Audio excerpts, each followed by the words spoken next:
Today, I accepted the resignation of the Executive Director of the FSC, Mr. Everton McFarlane. The resignation will be effective on the 31st of January. Mr. McFarlane will go on leave tomorrow.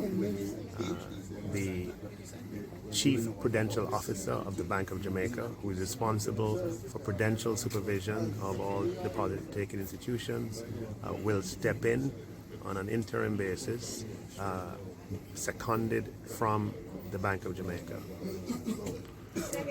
I intend to make further policy announcements on Monday, and are you disappointed, sir, in the whole processes happening right now in the banking sector, sir?